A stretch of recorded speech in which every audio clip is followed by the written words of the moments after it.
मित्रों, प्रत्येक मनुष्य को उसके कर्मों के अनुसार सजा मिलती है और सजा कभी कभी तो पृथ्वी लोक पर जीवित ही मिल जाती है, लेकिन कभी कभी उसकी मृत्यु के बाद मिलती है और मनुष्य के पाप और पुण्य कर्मों के हिसाब से ही उसे पुनः पृथ्वी लोक पर दूसरा नया जीवन मिलता है। जो मनुष्य जैसे कर्म करता है उसे वैसा ही फल मिलता है। मित्रों, हमारे हिंदू ग्रंथों में बताया गया है कि इस धरती पर रहने वाले सभी मनुष्यों को मृत्यु के बाद उनके कर्मों के अनुसार अलग अलग योनि में जन्म लेना पड़ता है। और कुछ धार्मिक ग्रंथों में यह भी कहा गया है कि जो मनुष्य अपने जीवन में बहुत अधिक पाप कर्म करता है उन्हें एक ऐसी योनि में जन्म लेना पड़ता है जिसमें वे अपना दर्द किसी दूसरे को बता नहीं सकते और ना ही किसी के साथ बांट सकते हैं। मित्रों, आज हम आपको एक अत्यंत महत्वपूर्ण कथा के माध्यम से बताएंगे कि किस श्राप के कारण मनुष्य को कुत्ते का जन्म मिलता है। मित्रों, आप सभी लोगों का ज्यादा समय नष्ट ना करते हुए इस कथा को शुरू करते हैं, लेकिन उससे पहले अगर आप सभी लोग हमारे चैनल पर नए आए हो तो चैनल को सब्सक्राइब करें और कमेंट बॉक्स में राधे राधे लिखना ना भूलें। मित्रों, एक बार भगवान श्री कृष्ण जी द्वारका में अपने स्वर्ण से सुसज्जित सिंहासन पर विराजमान थे। तभी अचानक से उनके पास देवर्षि नारद जी नारायण नारायण का जाप करते हुए पहुंच जाते हैं। तब भगवान श्री कृष्ण जी देवर्षि नारद जी से कहते हैं, हे देवर्षि नारद जी, आज आप यूं अचानक ही हमारे पास किस प्रयोजन से पधारे हैं? हमें तो लगता है कि आज फिर से आपके चंचल मन में किसी प्रश्न ने अपना विकराल रूप धारण कर लिया है, जिसकी वजह से आप यूं अचानक से हमारे पास पधारे हैं। भगवान श्री कृष्ण जी की बात सुनकर देवर्षि नारद जी भगवान श्री कृष्ण जी से कहते हैं, हे प्रभु, आप तो अंतर्यामी हैं, भला आपसे किसी के मन की बात कैसे छुप सकती है? इसलिए हाँ प्रभु, आपने सत्य कहा, मैं आपके पास अपने एक प्रश्न का उत्तर पाने की अभिलाषा लेकर आया हूँ। तब भगवान श्री कृष्ण जी देवर्षि नारद जी से कहते हैं, हे देवर्षि नारद जी, आप निश्चिंत होकर अपने उस प्रश्न को पूछिए जो आपको चिंतित कर रहा है। फिर देवर्षि नारद जी भगवान श्री कृष्ण जी से कहते हैं, हे प्रभु, आज मैं जब पृथ्वी लोक का भ्रमण कर रहा था तब मैंने देखा कि एक कुत्ते को कुछ लोग डंडों से बहुत बुरी तरह से मार रहे थे। वह कुत्ता अपनी जान बचाने के लिए आवाज भी दे रहा था, लेकिन कोई भी उस कुत्ते की मदद नहीं कर रहा था। तभी अचानक से मेरे मन में एक प्रश्न ने अपना विकराल रूप धारण कर लिया कि किस पाप के मनुष्य को कुत्ते का जन्म मिलता है। देवर्षि नारद जी की बात सुनकर भगवान श्री कृष्ण जी देवर्षि नारद जी से कहते हैं, हे देवर्षि नारद जी, आज आपने मानव जगत के कल्याण हेतु बहुत ही महत्वपूर्ण प्रश्न किया है, लेकिन हम आपको आपके इस प्रश्न का उत्तर देने से पहले आपको एक अत्यंत महत्वपूर्ण कथा सुनाना चाहते हैं। किंतु आपको इस कथा को शुरू से लेकर अंत तक पूरा सुनना होगा, क्योंकि आधा अधूरा ज्ञान बहुत ही घातक साबित होता है। तब देवर्षि नारद जी भगवान श्री कृष्ण जी से कहते हैं, हे प्रभु, मैं आपको विश्वास दिलाता हूँ कि मैं इस कथा को शुरू से लेकर अंत तक पूरा अवश्य सुनूंगा और इस कथा को समस्त देवलोक में भी विख्यात करूंगा। मित्रों, भगवान श्री कृष्ण जी देवर्षि नारद जी से कहते हैं, हे देवर्षि नारद जी, किसी समय की बात है, एक बार जब भगवान श्री राम अपनी सभा में अपने सिंहासन पर विराजमान थे, तभी अचानक से उन्हें एक कुत्ते के विलाप करने की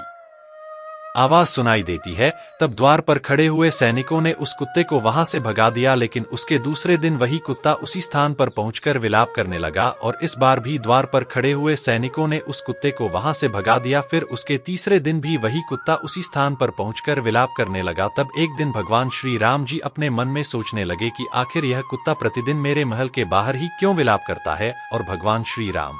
जी ने उस कुत्ते के विलाप करने का कारण जानना चाहा। फिर भगवान श्री राम जी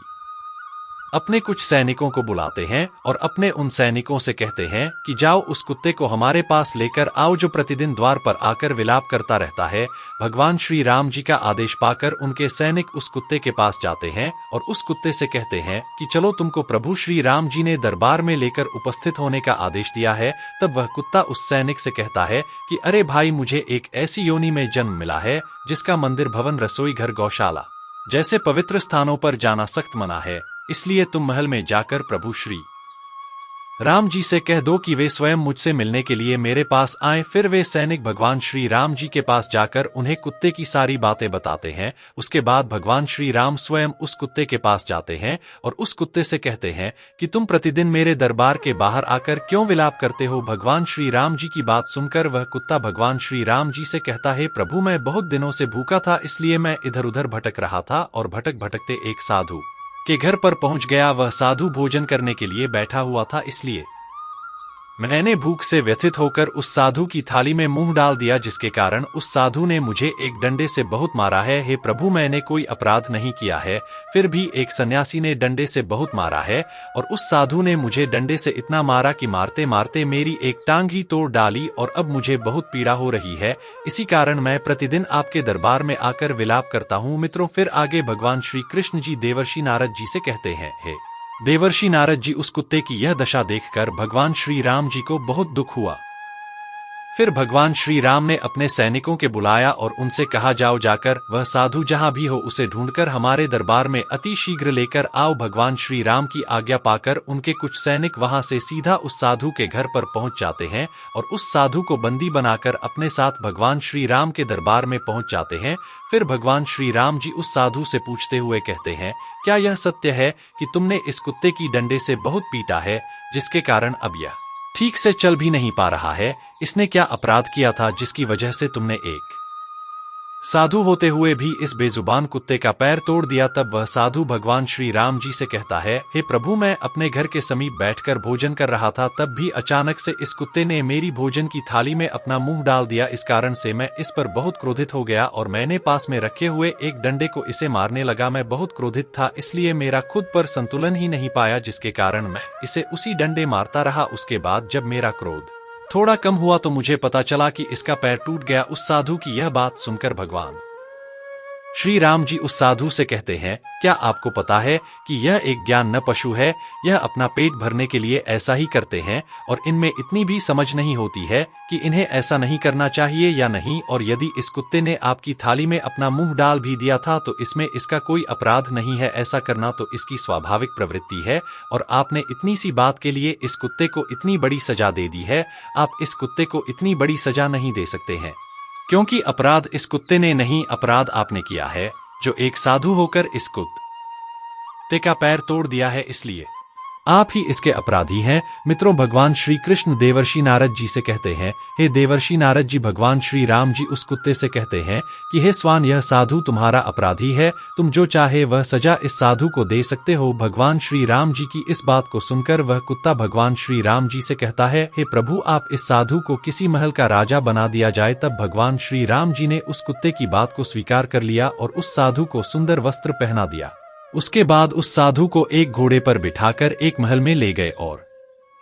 वहां का राजा बना दिया। फिर जब वह साधु राजा बनकर एक स्वर्ण से बनी हुई सिंहासन पर बैठ जाता है और उसे वस्त्र भी राजा महाराजा जैसे पहन रखे हुए थे, इतनी यह सब देखकर वह साधु बहुत प्रसन्न हो जाता है और अपने मन में सोचने लगता है कि मैं अपने जीवन में कभी सपना भी नहीं देखा था कि मैं भी एक राजा बनूंगा और उस कुत्ते ने मुझे राजा भी बना दिया। सच में इस कुत्ते में बिल्कुल भी अक्ल नहीं है, क्योंकि मैंने उसकी टांग तोड़ दी थी, फिर भी उसने मुझे सजा देने के बजाय इतने बड़े महल का राजा बना दिया। यह सारा दृश्य देखकर उस नगर कि कुछ लोग बहुत ही आश्चर्यचकित थे और वे लोग भगवान श्री राम के पास जाकर उनसे पूछते हुए कहते हैं कि हे प्रभु, इस कुत्ते ने उस साधु को सजा देने के बजाय उसे महल का राजा क्यों बना दिया, जबकि उस साधु ने ही इस कुत्ते का डंडे से मार मार कर पैर तोड़ डाला था। उस नगर के लोगों की इस बात को सुनकर भगवान श्री राम जी उन लोगों से कहते हैं कि आप सभी लोगों के इस प्रश्न का उत्तर तो वह कुत्ता ही दे सकता है। फिर नगर के सभी लोग उस कुत्ते के पास पहुंच जाते हैं और उस कुत्ते से पूछते हुए कह कि तुमने उस साधु के साथ ऐसा यूं किया है, उसे दंड देने के बजाय तुमने उसे एक राज्य का राजा बना दिया है। तब वह कुत्ता नगर के उन लोगों से कहता है, तुम सभी यही जानना चाहते हो कि मैंने उस साधु को सजा देने के बजाय उसे महल का राजा क्यों बना दिया है। मित्रों, भगवान श्री कृष्ण जी देवर्षि नारद जी से आगे कहते हैं, हे देवर्षि नारद जी, वह कुत्ता नगर के उन सभी लोगों से कहता है कि सुनो, यह अन्याय करने वाला राजा, घर पर पहुंचे याचक को भगाने वाला, दूसरे की संपत्ति को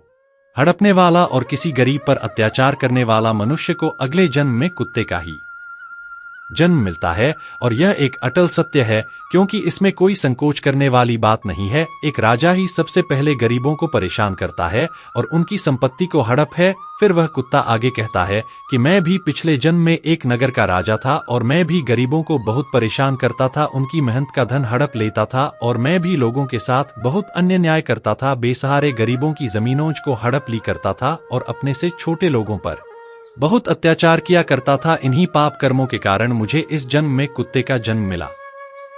है और अब मैं अपने पाप कर्मों का फल भुगत रहा हूँ, क्योंकि मैंने उस साधु को इसलिए महल का राजा बनाया है ताकि वह भी धन के लालच में लोगों पर अत्याचार करें, जिससे उसे भी अगले जन्म में कुत्ते का जीवन मिलेगा और तब उसे यह पता चलेगा कि कुत्ते की जिंदगी कैसी होती है, अपना पेट पालने के लिए कितने लोगों से मार खानी पड़ती है। हम कुत्तों का जीवन आसान नहीं होता है। मित्रों, भगवान श्री कृष्ण जी देवर्षि नारद जी से कहते हैं, हे देवर्षि नारद जी, यह वही लोग हैं जो पाप धुलने के लिए पाप नश गंगा जी में स्नान करने के लिए जाते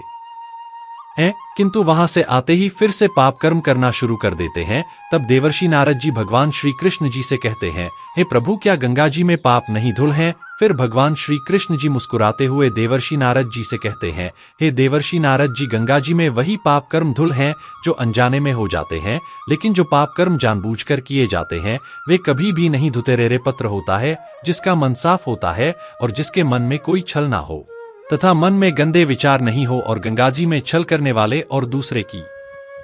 बहन पुत्रियों पर बुरी नजर रखने वाले लोगों का कुछ नहीं होता है, और प्रत्येक मनुष्यों को अपने पाप तथा पुण्य कर्मों का फल अवश्य भोगना पड़ता है। मित्रों, भगवान श्री कृष्ण जी देवर्षि नारद जी से कहते हैं, हे देवर्षि नारद जी, अब तो आपको आपके प्रश्न का उत्तर मिल ही गया होगा। तब देवर्षि नारद जी भगवान श्री कृष्ण जी से कहते हैं, हे प्रभु, आज आपने मुझे इस कथा के माध्यम से बहुत ही महत्वपूर्ण ज्ञान दिया है, इसलिए मैं आपको विश्वास दिलाता हूँ कि मैं इस कथा को समस्त देवलोक में भी अवश्य विख्यात करूंगा। मित्रों, मेरा आप लोगों से हाथ जोड़कर विनम्र निवेदन है कि अगर आप किसी बेजुबान जानवर का पेट नहीं भर सकते हैं तो आपको उन्हें कष्ट भी पहुंचाने का कोई अधिकार नहीं है। इसलिए अगर आपके द्वार पर आए कोई कुत्ता या बेजुबान जानवर आए और आप उसे रोटी नहीं दे सकते हैं तो उस कुत्ते को मारिए भी नहीं, क्योंकि वह भी आप ही तरह जीव है, उसे भी दर्द होता है, आपकी तरह दर्द होता है। इसलिए मनुष्य को सदैव जानवरों के साथ प्रेम भाव से ही रहना चाहिए, क्योंकि बेजुबान जानवरों को परेशान करने पर, उन्हें दुख दर्द देने पर अगले जन्म में कुत्ते का जन्म मिलता है। आप लोगों को यह कथा कैसी लगी हमें कमेंट बॉक्स में अवश्य बताइएगा, और अगर आप सभी लोगों ने अभी तक हमारे चैनल को सब्सक्राइब नहीं किया है तो ऐसी ही ज्ञानवर्धक कथाओं के लिए आप सभी लोग हमारे चैनल को भी सब्सक्राइब करें और सभी वीडियो की नोटिफिकेशन बेल को भी दबाएं, जिससे आपको सभी वीडियो की नोटिफिकेशन सबसे पहले मिल सके। साथ ही साथ कमेंट बॉक्स में राधे राधे लिखना ना भूलें। मित्रों, वीडियो को यहाँ तक देखने के लिए आप सभी लोगों का दिल से धन्यवाद।